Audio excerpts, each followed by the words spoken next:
Hello, everyone. Pastor George here with our Bible study recap for today. And today in Bible study, we did 1 Peter 2, verses 13 through 25. And today was a tricky one. It's an interesting one, but it's a difficult one for a lot of us to handle and deal with for several reasons. But a lot of it has to do with submission. Now, the first one that it calls us to submit to, it might be difficult for some of us, especially if the person that we like is not the person in charge.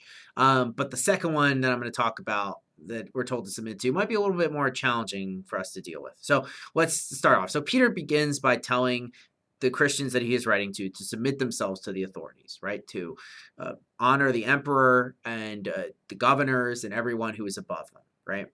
And that, to many of us, I know that there are anarchists among us and other people like that who might not like the idea of submitting to a government, but there's this idea that it goes back to the Old Testament that kings, that governments are put in place by God in order so that they may punish those who do wrong and praise those who do right. Right. Even very corrupt governments are able to do this a lot of the times. Right. You really have to look at really the worst actors in the world, like a North Korea or something, where this would be a real struggle. Right. And I'm sure Christians in North Korea really do struggle with this aspect of it. Right. But that one we more or less can get behind. I think a lot of us can anyway, in the sense that, we shouldn't just treat our elected representatives or our whoever we have above us like garbage, right? We should have some modicum of decency and respect for them because they are the people who are above us. We might not like them or whatever, but that doesn't matter, right? It didn't matter when any of our presidents were there, whether you like them or not. They were put there by God, right? And so you have to show some decency and deference and respect towards them.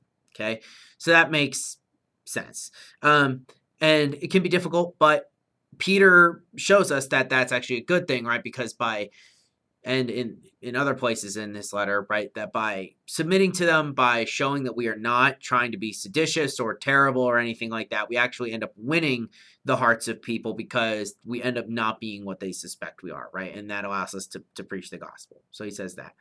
The second part is the part that I think we had a little bit more difficulty with, and it is difficult, is he calls slaves to be subject to their masters, right? Now, of course, we can contextualize this all we want, right? It was a world with slavery and things like that, but it still is difficult for us to hear that because as people living in the 21st century, certainly as Christians, right, who come out of an abolitionist tradition, like, we don't really like this idea of slavery at all, right? And it should be declared sinful. And I actually think if you look in the New Testament, you see lots of places where slavery is, even if it's not declared sinful, is thought of as being not good and should be gotten rid of, which makes sense because if you follow history of Europe and other places that adopted Christianity, you see slavery take a decline, right? Mostly because it's hard to love someone as you would want to be loved and keep them as a slave because none of us want to be slaves, right?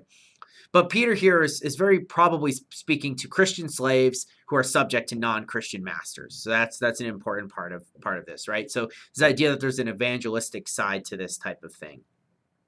And so because of that, you kind of subject yourselves to them, even if they're bad or good or whatever. The idea here being that by doing so, you show God's power and in some ways live through Christ's thing here. But the interesting thing is that slaves, Peter is saying subject, but subjecting doesn't mean obeying.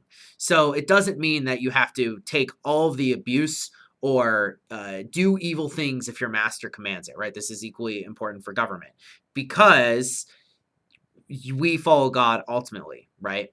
And that's really important because obviously if Peter meant that we should have to obey everything our government tells us, he would be hypocritical, right? Because if you look at the book of Acts, Peter is continually breaking laws that tell him that he can't preach the gospel or do other things, right? So we as Christians know that we can, not listen to laws and things that are unchristian, right? That contradict what God says in the Bible. And if that's the case, then we can ignore them, right? Because our first duty is to do the will of God, right? Peter says that. And that extends to slaves as well, right? But we have this idea, both for people who are subject to people in real life or for those of us who are subject to government authority, right, that you bear with even the difficulties of that in order to show, your loyalty, but also your fidelity to God's word more than anything else, right? And understanding that if you suffer for going through with your conscience, right, that if you say, I'm not going to do that, I think that is unchristian and I'm willing to take the punishment for it, that you are punished the same way that Christ was punished, right? And we can take solace in that his suffering alongside of him has meaning and has purpose, because suffering outside of him doesn't have meaning or purpose, right? It ends up just kind of being just another reminder that we live in a world where it's dominated by chaos and pain, and that eventually it ends with death, but that's not even really a release, that's just the end, right? But for Christians, right, it's true, we live in a world that is marked by sin and difficult, but like that's not what gets the final word, right? Christ gets the final word. So that is what Peter is trying to get us to. And we're going to continue talking about subjection next week, I think, with maybe something that is equally as as difficult, but we'll see. And until that time, I hope you guys have a wonderful rest of your Wednesday. I look forward to the mailbag tomorrow, and you guys peace out.